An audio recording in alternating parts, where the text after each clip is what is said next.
Jadi wawancara dulu ya Mister Yoel ya. Saya izin merekam ya Mister untuk jawabannya ya. Siap. Ya, jadi sebagai pengelola di kelompok bermain Mister, ada beberapa pertanyaan yang ingin saya ajukan. Yang pertama Mister, jadi selama ini bagaimana Mister dapat mengidentifikasi kasus-kasus yang merupakan dilema etika atau rujukan moral? Selama ini sebenarnya identifikasinya gampang ya Miss. Apakah itu ada konflik of interest di dalam diri sendiri? Oh gitu. Jadi kalau saya punya kepentingan pribadi di dalam kepentingan sekolah, berarti itu ada konfliknya. Jadi selama ini seperti itu. Jadi dipisahkan saja antara kepentingan pribadi dan kepentingan sekolah. Oke, ya. Lalu bagaimana Mister menjalankan pengambilan keputusan di sekolah, khususnya di kelompok bermain, terutama untuk kasus-kasus di mana ada dua kepentingan yang sama-sama benar atau sama-sama mengandung nilai kebajikan, Mister. Tentunya ini kan butuh pemikiran yang panjang untuk memutuskan karena dihadapkan oleh dua kepentingan yang sama-sama benar. Nah, untuk pengambilan keputusannya berarti kita harus lihat mana yang memiliki kepentingan untuk orang lebih banyak. Jadi untuk kemaslahatan bersama, apakah itu kita harus pisahkan antara mana yang kepentingan pribadi, mana yang kepentingan sekolah. Kalaupun itu sama-sama kepentingan sekolah, berarti kita harus pisahkan mana yang menjadi prioritas utama sekolah. Baru kita pilah-pilah cari jalan keluar terbaik. Memang kita tidak bisa menemukan jalan keluar yang bisa menyenangkan banyak orang, tetapi paling tidak kita harus percaya bahwa nilai yang kita punya itu adalah sesuatu yang baik untuk kepentingan sekolah dan untuk kepentingan semua warga sekolah. Berarti yang dipentingkan adalah kepentingan untuk lebih banyak orang. Ya, betul, gitu. Ya. Lalu langkah-langkah atau prosedurnya itu seperti apa, Mister Yoel, yang biasa dilakukan selama ini? Sebenarnya langkah-langkahnya tidak ada sih. Cuma kita perlu mengetahui di dalam tentang kasusnya seperti itu. Kita perlu melihat dua sisi, dari sisi kita dan dari sisi teman-teman yang lain yang mempunyai yang bersinggungan dengan kasus itu. Jadi dengan melihat beberapa sudut pandang itu, diharapkan pengambilan keputusan menjadi sebuah keputusan yang meminimalisir resiko yang ada. Jadi kita tidak bisa menyenangkan semua orang, tapi resikonya kita bisa tahu. Oh, resikonya seperti ini. Jadi kita bisa tahu apa yang harus kita persiapkan untuk menanggulangi resiko-resiko yang ada. Jadi kita bisa merencanakan bagaimana cara kita membuat resiko itu menjadi seminimalisir mungkin. Seperti itu, Miss. Jadi tidak ada langkah-langkah khusus, tapi mempersiapkan resiko yang akan terjadi. Ya, betul. Ya. Lalu hal-hal apa saja yang selama ini Mister Yoel anggap efektif dalam pengambilan keputusan pada kasus-kasus dilema etika, Mister? Kalau saya sih yang dipentingkan adalah keterbukaan dari setiap pihak tentang sebuah kasus itu, supaya kita sama-sama tahu apa yang harus dikerjakan. Jadi nilai kejujuran itu penting. Kalaupun dia tidak jujur, ya saya tidak mempermasalahkannya itu, tapi itu kembali ke pribadi masing-masing. Jadi dengan keterbukaan itu kita bisa melihat semua sisi dan kita bisa melihat bagaimana cara kita mengambil keputusan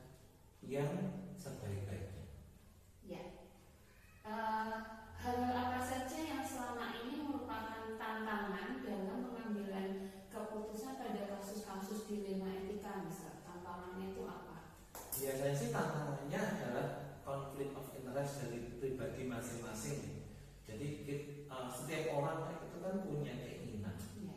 dan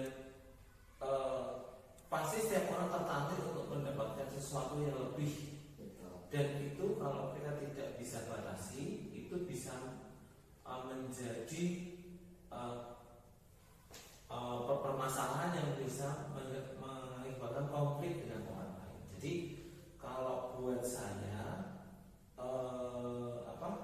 yang selama ini tantangannya adalah kita perlu tahu pribadi kita masing-masing, mungkin pribadi di setiap warga sekolah, dan kita menekankan bahwa keinginan itu tidak selamanya harus bisa diwujudkan, tapi kita perlu mengatur diri sendiri tentang bagaimana kita mengatasi semua hal yang ada dalam kehidupan kita. Berikutnya nih ya Mister, apakah Mister memiliki sebuah jadwal atau tata cara begitu yang tertentu dalam sebuah penyelesaian kasus dilema etika? Jadi apakah Mister Yuel itu langsung menyelesaikan di tempat atau memiliki sebuah jadwal untuk menyelesaikan kasus yang berhubungan dengan dilema etika itu tadi, atau prosedurnya itu seperti apa yang akan dijalankan gitu Mister? Bagaimana jadwalnya? Kalau ada jadwalnya saya tidak pernah menjadwalkan, cuma itu nanti kan kasus per kasus. Jadi kita lihat seberapa besar kasusnya, seberapa banyak itu bersinggungan dengan orang lain atau warga sekolah, mungkin dengan warga sekolah, mungkin dengan warga di luar sekolah.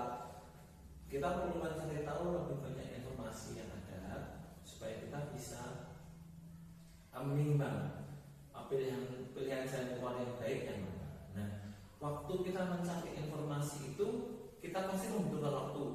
Betul. Dan itu kita tidak bisa menjawab berapa lama sampai waktu itu kita bisa mencari informasi itu.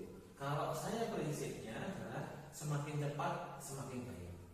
Tapi kita pun tidak bisa memungkiri bahwa kita membutuhkan waktu untuk menggali informasi dari banyak hal, terutama kalau itu berhubungan dengan orang yang lingkupnya lebih luas daripada cuma sekedar warga sekolah. Iya, jadi tidak ada jadwal tertentu, Ya, tapi akan diselesaikan semakin cepat Ya, semakin baik betul. ya Mister ya.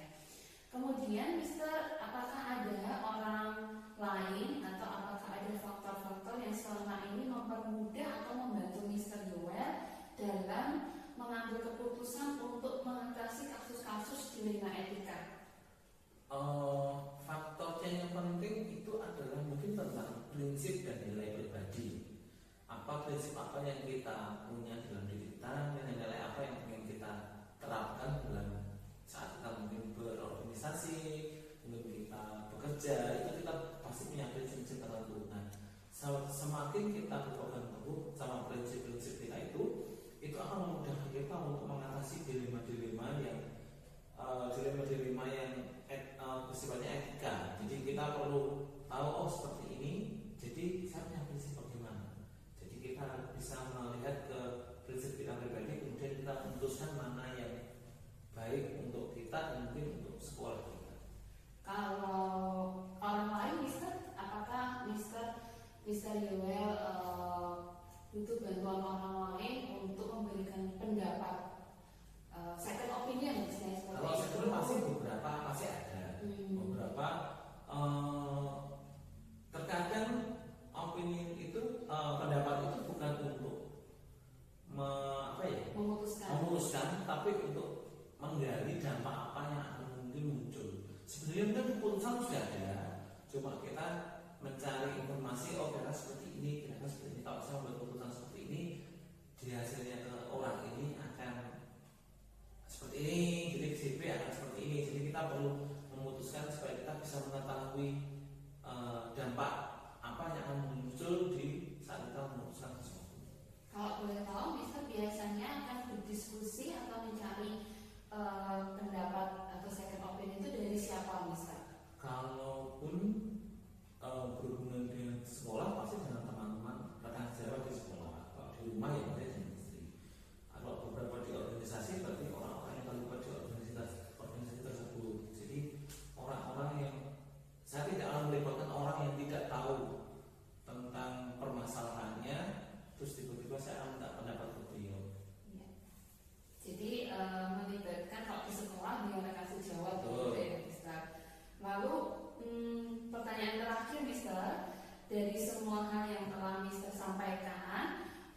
pembelajaran apa yang dapat Mr. Yoel ambil dari pengalaman Mr. Yoel sendiri tentang mengambil keputusan dilema etika ini?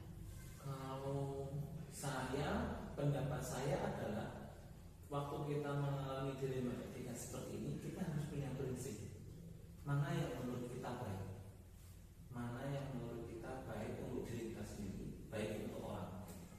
Mungkin baik untuk kita, mungkin belum baik untuk orang lain, mungkin baik untuk orang lain, mungkin belum tentu baik untuk kita. Nah, dengan keadaan seperti itu kita harus sama-sama tahu resiko yang ada, supaya kita tahu, supaya kita bisa mempersiapkan diri kira-kira bagaimana kita akan menjalani resiko yang ada. Jadi intinya adalah bagaimana cara kita melakukan manajemen resiko yang ada di setiap keputusan yang kita ambil. Jadi mengantisipasi dan manajemen segala resiko yang mungkin bisa terjadi, gitu ya. Baik, Mr. Yoel, terima kasih sekali untuk sharingnya. Sama-sama, Mr. Teh. Terima kasih waktunya juga, Sama-sama, tentang kesibukannya sebagai pengelola di kelompok bermain. Senang bisa membantu. Terima kasih, Mr. Yoel. Sama-sama, Selamat Mr. Teh. siang. Selamat siang.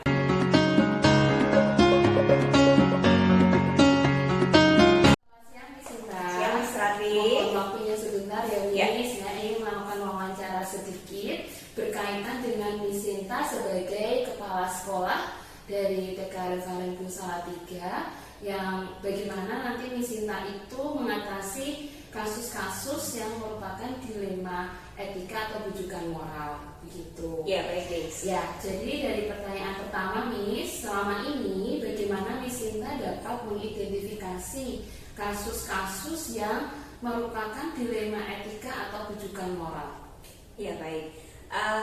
Ini saya berbicara sebagai porsi kepala sekolah biasanya ya, Miss. Jadi untuk lebih mempermudah, saya akan memberikan contoh-contoh untuk kasus yang berhubungan dengan kepegawaian berarti yang saya tangani, gitu ya, Miss ya. Ya.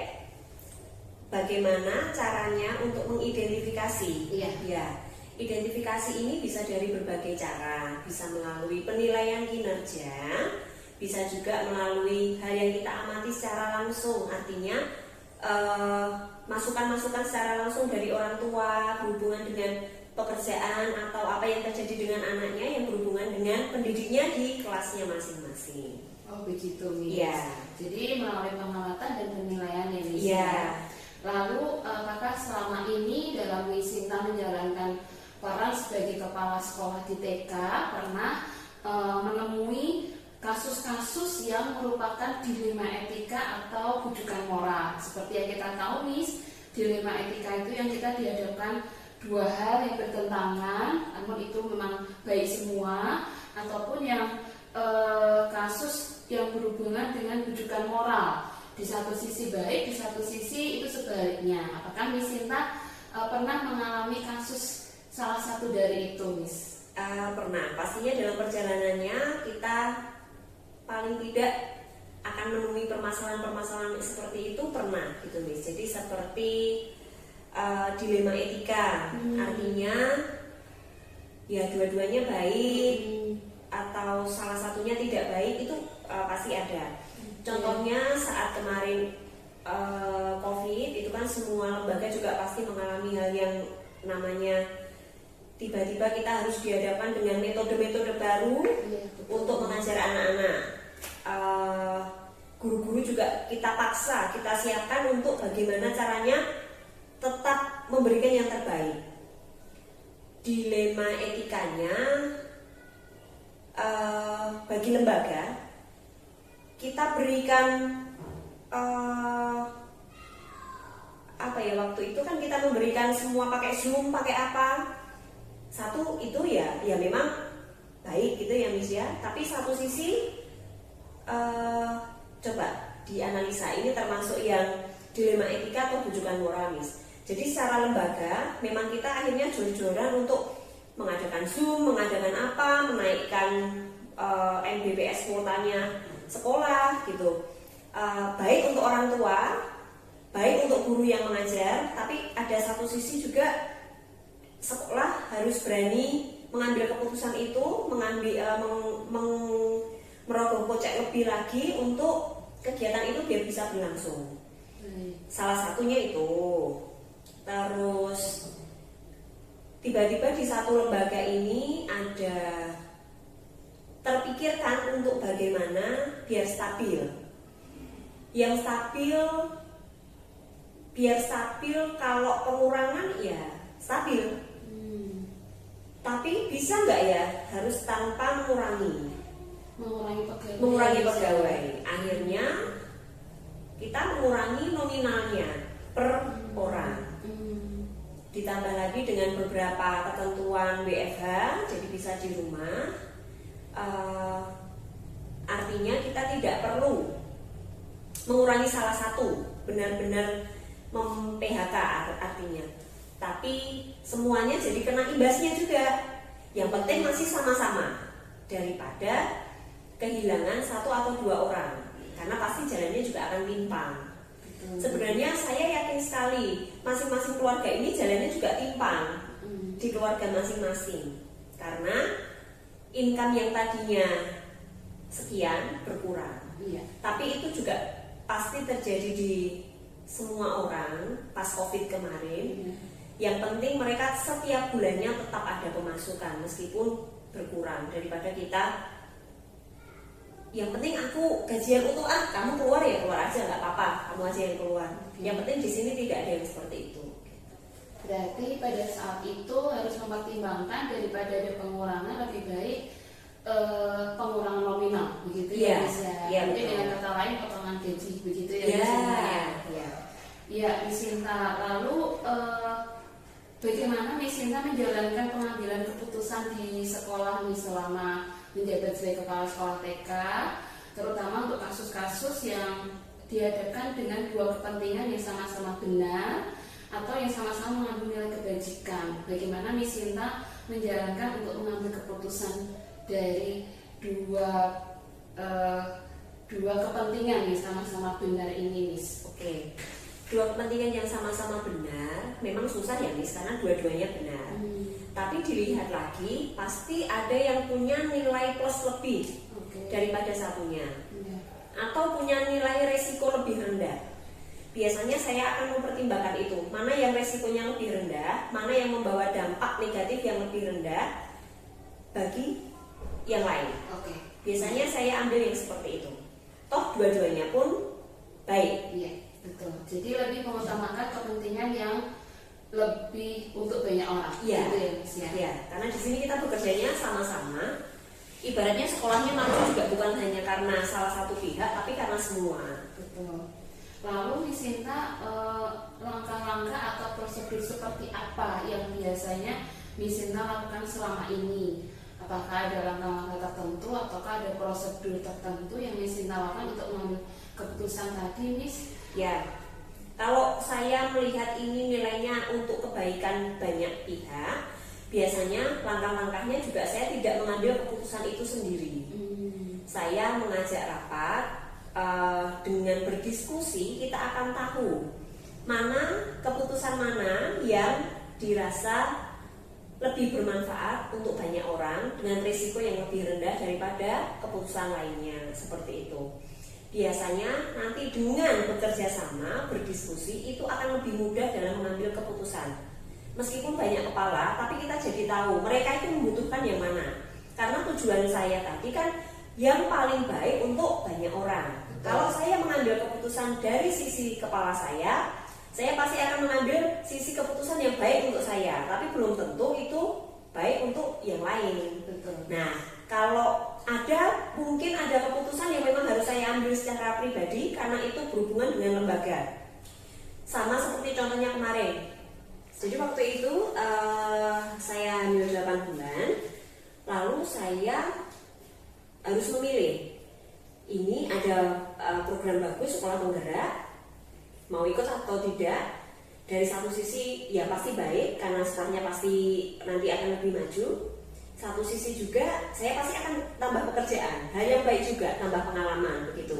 Dengan risiko lebih capek, pasti akan ada hal-hal baru, dan di situ harus saya ambil sendiri. Jadi saya tidak perlu melibatkan banyak orang lain karena keputusan itu terutama diambil dari kepala sekolahnya waktu itu kan. Jadi waktu itu seingat saya, oke, saya ambil kesempatan ini, saya pengen mencoba bagaimana ke depannya kalau jadi sekolah penggerak ini, seperti itu. Lalu Miss Sinta, hal apa Miss yang selama ini Miss Sinta anggap efektif dalam pengambilan keputusan pada kasus-kasus dilema etika? Ya. Apakah ada nilai-nilai kebajikan yang Miss Sinta terapkan dalam pengambilan keputusan ini? Ya, pasti ada. Karena saya tadi memilih segala sesuatu itu untuk kebersamaan, jadi yang saya ambil ya yang mempunyai atau yang gotong royongnya masih. Karena mengambil keputusannya untuk bersama-sama, sehingga di situ juga gotong royongnya ada, nilai kemaslahatan untuk banyak orang iya, setiap orang juga puas dengan keputusan yang diambil, sehingga tidak ada pihak-pihak yang merasa mungkin gimana sih saya kurang tahu, tiba-tiba kok sudah diputuskan begitu. Iya, jadi gotong royong ya Miss ya, yang diangkat sama Miss Sinta. Lalu Miss Sinta, hal apa saja Miss yang selama ini merupakan atau menjadi tantangan dalam pengambilan keputusan pada kasus-kasus dilema etika yang Miss Sinta hadapi? Ya, karena kebanyakan saya mendiskusikan dengan tim, sehingga tantangannya pasti waktu, butuh waktu, karena saya tidak bisa mengambil keputusan sendiri. Yang kedua, personilnya sendiri, karena mereka punya latar belakang berbeda, pemikiran yang berbeda, sehingga pasti dari satu permasalahan mereka bisa penangkapannya juga berbeda seperti itu. Jadi tantangannya ya tim kita sendiri dan juga butuh waktu yang lebih. Jadi memang perlu proses dan waktu ya Miss ya, yang dibutuhkan. Betul. Lalu Miss Sinta, apakah Miss Sinta memiliki sebuah jadwal atau tata cara atau prosedur apa untuk dalam menyelesaikan kasus dilema etika Miss? Apakah Miss Sinta langsung menyelesaikan di tempat, ataukah Miss Sinta memiliki jadwal khusus untuk menyelesaikannya? Lalu bentuk atau prosedurnya itu seperti apa yang Miss Sinta jalankan? Iya, untuk kasus-kasus yang berhubungan dengan dilema etika biasanya adalah kasus-kasus yang urgent. Ini gimana? Jadi bukan kasus yang jangka panjang bisa diselesaikan.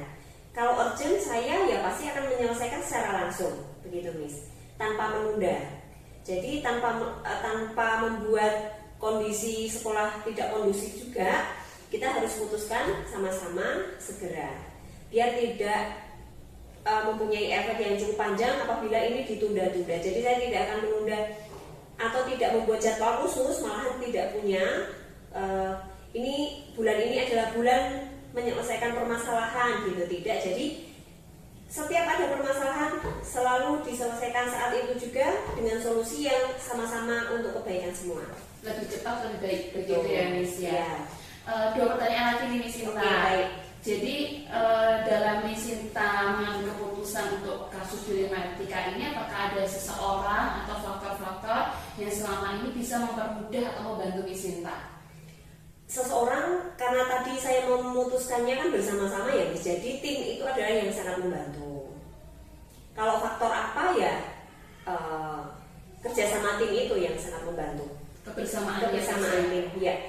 Pertanyaan terakhir nih Miss, dari semua yang sudah tadi Miss Sinta ceritakan, pembelajaran apa Miss yang dapat Miss Sinta petik dari pengalaman Miss Sinta dalam menyelesaikan atau dalam mengambil keputusan yang berhubungan dengan dilema etika? Iya, tidak hanya dalam dilema etika saja, setiap orang itu bisa saja melakukan pengambilan keputusan yang salah. Tapi itu akan lebih baik, artinya kita tetap maju meskipun kita mengambil keputusan yang salah, yang artinya kita ada risiko-risiko setelah itu.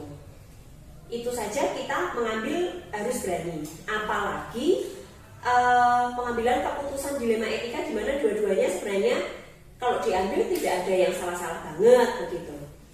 Artinya belajarlah mengambil keputusan karena itu artinya kita mau maju.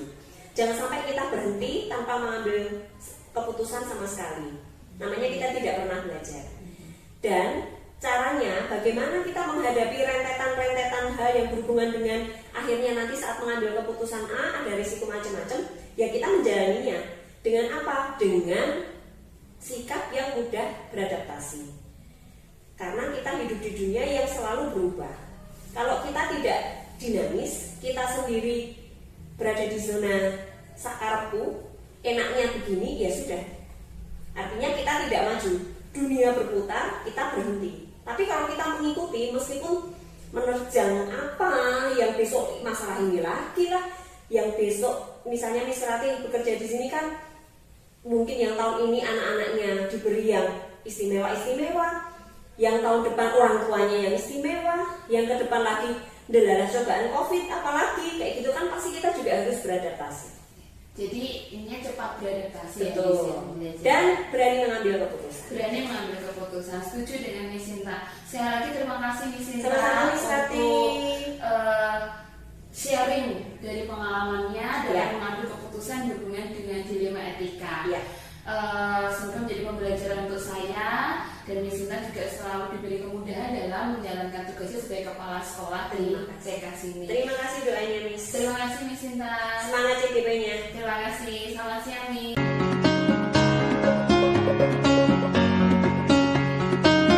Selamat siang Bu Arin. Saya mohon waktunya sebentar untuk mengajukan beberapa pertanyaan sebagai kapasitas Bu Ari di sini, kepala sekolah di TK Beli 2. Iya. Selamat siang Miss Rati, terima kasih sudah berkunjung ke TK Beli 2. Mari kita laksanakan bersama-sama pertanyaan hari ini. Baik, terima kasih Bu Ari. Jadi selama ini bagaimana Bu Ari dapat mengidentifikasi kasus-kasus yang merupakan dilema etika atau bujukan moral? Untuk hal tersebut biasanya diamati dulu. Setelah diamati, nanti kita lihat inti dari permasalahan tersebut apa. Kemudian nantinya kita istilahnya seperti memadankan dengan peraturan atau mungkin etika-etika yang sudah berjalan di sekolahan, seperti itu. Oke, selama ini pastinya Bu Ari sudah pernah menghadapi kasus-kasus yang merupakan dilema etika atau bujukan moral. Boleh diceritakan salah satu kasusnya itu apa Bu Ari? Entah yang berhubungan dengan dilema etika atau bujukan moral itu sendiri. Gitu ya. Kaitannya begini. Contohnya mungkin karena ini dengan gurunya saja, masalah antar guru ya. Ini dulu pernah ada kasusnya itu ada satu guru mengajar di satu kelompok. Ada satu guru mengajar sebagai guru cadangan. Tetapi guru tersebut juga sering masuk ke kelas juga, tetapi belum memiliki kelas tersendiri. Tetapi pada perjalanannya ketika ada pretest PPG, kemudian guru tersebut lolos, sampai lulus, mau tidak mau guru tersebut kan harus memiliki kewajiban untuk mengajar di satu kelas. Sementara kelasnya sudah pas, mau tidak mau guru tersebut masuk dan satu guru keluar. Seperti itu. Iya. Kalau secara kasihan, istilahnya secara istilah hati, kasihan sebenarnya yang guru harus keluar tersebut. Tetapi secara peraturan dan keseharusan, guru yang lulus sertifikasi tadi harus masuk ke kelas tersebut. Maka dari itu kita ajak bicara dari hati ke hati, jadi bisa saling menerima. Harus diputuskan bahwa yang guru yang belum sertifikasi itu untuk sementara di satu tahun ini mengajarnya sebagai guru cadangan, dan yang sertifikasi masuk di kelas tersebut. Ya. Nanti karena di tahun depan itu ada guru yang purna. Jadi guru yang purna nanti sudah keluar, maka guru yang cadangan tadi itu bisa masuk ke kelas tersebut. Bisa menempati posisinya, bisa Bu Ari. Iya. Lalu bagaimana Bu Ari menjalankan pengambilan keputusan di sekolah di TK Bandung 2, terutama untuk kasus-kasus yang ada dua kepentingan yang sama-sama benar atau sama-sama mengandung nilai kebajikan? Itu pertama, kalau pertama tetap pasti mikir sendiri dulu ya. habis mikir sendiri, dirasa-rasa, saya biasanya mengajak teman yang saya pandang dia itu bijaksana. Dan biasanya itu di sini ada 2 orang. Jadi biasanya nanti kita berembuk bertiga, kita diskusikan dulu bertiga, bagaimana ini sebaiknya, kalau saya punya solusi seperti ini bagaimana, seperti itu.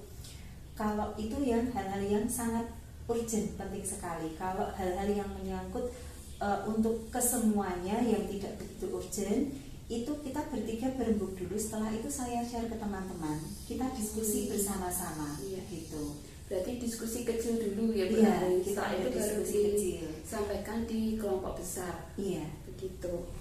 Lalu apakah ada langkah-langkah atau prosedur yang biasa Bu Arin lakukan selama ini? Dan kalaupun ada itu contohnya seperti apa Bu Arin? Itu biasanya begini, kalau kaitannya dengan kasus individu atau kasus guru atau mungkin kasus siswa yang berhubungan langsung dengan orang, biasanya kita mendengarkan dari kedua belah pihak dulu untuk permasalahannya seperti apa, kemudian alasan-alasan dari kedua belah pihak, kemudian kita diskusikan bersama, kita cari jalan tengah yang terbaik seperti itu. Dan kalau ternyata keputusannya itu sama-sama baik, maka kita ambil yang skala prioritas dan juga yang kaitannya ada itu sesuai dengan peraturan atau etika yang ada di sekolahan kita, seperti itu. Berarti kembali ke peraturannya di sekolah itu seperti apa gitu ya Iya. Bu Arin? Meskipun mungkin peraturannya ada yang tidak tertulis, Betul, seperti itu. betul. Dan mengutamakan kepentingan bersama, Iya, begitu ya Bu Arin ya. Lalu hal apa saja yang selama ini Bu Arin itu anggap efektif? Jadi hal-hal yang selama ini Bu Arin anggap efektif dalam pengambilan keputusan pada kasus-kasus dilema etika itu apa saja? Kalau ini hampir sebagian besar lewat diskusi itu efektif. Jadi kita ngobrol bareng-bareng, kita cari solusinya bersama-sama, itu lebih efektif kalau menurut saya. Iya, saya lagi kembali ke diskusi ya Bu Arin ya. Kemudian Bu Arin, hal-hal apa saja juga yang selama ini menjadi tantangan dalam pengambilan keputusan pada kasus-kasus dilema etika?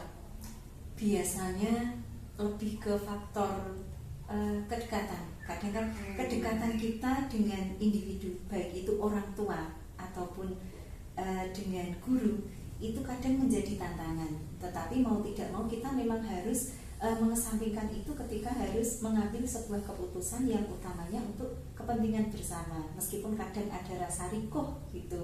Iya, jadi lebih bisa untuk profesional begitu ya Bu Arin? Iya, itu tantangan. Itu tantangan karena ada kedekatan dengan orang tua ataupun dengan teman. Berikutnya nih Bu Arin, apakah Anda memiliki sebuah jadwal atau Bu Arin itu punya jadwal khusus atau punya tata cara khusus begitu dalam menyelesaikan kasus dilema etika? Kalau ada, apakah Bu Arin akan menyelesaikan langsung di tempat saat itu juga, atau kemudian Bu Arin perlu jadwal khusus untuk menyelesaikan? Berikutnya, bagaimana bentuk atau prosedurnya untuk menyelesaikan permasalahan itu, dijalankannya seperti apa? Begitu Bu Arin. Kalau jadwal khusus kita tidak ada, saya tidak ada. Biasanya kita ada koordinasi. Nah, di koordinasi guru, kalau rencana sih dan sudah pernah berjalan itu setiap 1 minggu sekali kita ada koordinasi. Nanti kita bahas itu permasalahan yang sudah muncul selama 1 minggu itu apa, begitu. Tetapi kemarin juga sempat kita tidak ada jadwal 1 minggu itu, jadi apa yang terjadi saat itu juga diselesaikan saat itu juga. Kalau tidak memungkinkan selang 1 atau 2 hari untuk bisa menyelesaikan kasus tersebut, karena biasanya kalau ada selang waktu itu kita bisa melihat permasalahan itu lebih jelas lagi, seperti itu. Jadi diperlukan waktu sedikit begitu ya Bu Arin ya. Lalu Bu Arin, apakah ada seseorang atau faktor-faktor yang selama ini mempermudah dan membantu Bu Arin dalam pengambilan keputusan yang berhubungan dengan kasus dilema etika? Ada. Itu yang pertama, ada guru yang tadi saya sudah bilang memiliki kebijaksanaan dibanding yang lain. Kemudian yang kedua yaitu yayasan. Jadi kita bisa berdiskusi kaitannya jika ada permasalahan di sekolah. Kemudian yang ketiga bisa juga saya membaca referensi dari buku atau mungkin melihat dari permasalahan-permasalahan di teman lain. Bisa juga diskusi dengan sesama kepala sekolah seperti itu. Iya. Satu lagi pertanyaan Bu Arin. Iya. Dari semua hal tadi yang sudah disampaikan Bu Arin, pembelajaran apa yang dapat Bu Arin ambil dari pengalaman Bu Arin sendiri sebagai kepala sekolah TK Bali 2 dalam khususnya pengambilan keputusan yang berhubungan dengan dilema etika, Bu Arin? Yang pertama, kita harus menyingkirkan kata riko atau faktor kedekatan kita baik dengan guru maupun dengan orang tua itu agar kita lebih objektif untuk menilai sesuatu. Dan kemudian kita harus mengutamakan kepentingan bersama dan mana yang prioritas untuk waktu yang terjadinya hal tersebut, seperti itu. Jadi singkirkan kata riko, begitu ya Bu Arin ya. Baik, kalau begitu Bu Arin, saya boleh tahu bagaimana Bu Arin sebagai kepala sekolah khususnya dalam menghadapi pro dan kontra yang terjadi di lingkungan sekolah berkaitan dengan keputusan yang sudah diambil khususnya berhubungan dengan dilema etika. Kalau pro dan kontra itu pasti ada, dan apa yang sudah disetujui bersama itu memang seharusnya yang kita laksanakan. Meskipun ada yang tidak setuju, ya nanti kita beri pengertian. Meskipun kadang diberi pengertian juga susah, tapi ya kita sudah biarkan saja, karena memang yang keputusan bersama itu ya harus kita laksanakan bersama-sama. Yang penting kita tetap maju agar program-program yang sudah kita sepakati atau mungkin kaitannya dengan dilema etika itu bisa berjalan dengan sebagaimana mestinya, begitu. Jadi tetap menghadapi pro dan kontra itu ya Bu Iya. Arin. Baik Bu Arin, terima kasih sekali untuk waktunya sudah diluangkan. Kemudian terima kasih untuk pengalamannya yang sudah diceritakan. Ini pasti bermanfaat untuk saya Bu Arin. Saya juga jadi dapat banyak pengalaman nih, dapat banyak cerita dari Bu Arin selalu kepala sekolah di TK Bali 2 khususnya dalam mengambil cara-cara mengambil keputusan yang berhubungan dengan dilema etika. Iya, terima kasih juga Miss Ratih sudah berkunjung ke sini. Semoga bisa memberikan manfaat seperti itu. Terima kasih Bu Arin, selamat Iya, siang. selamat siang.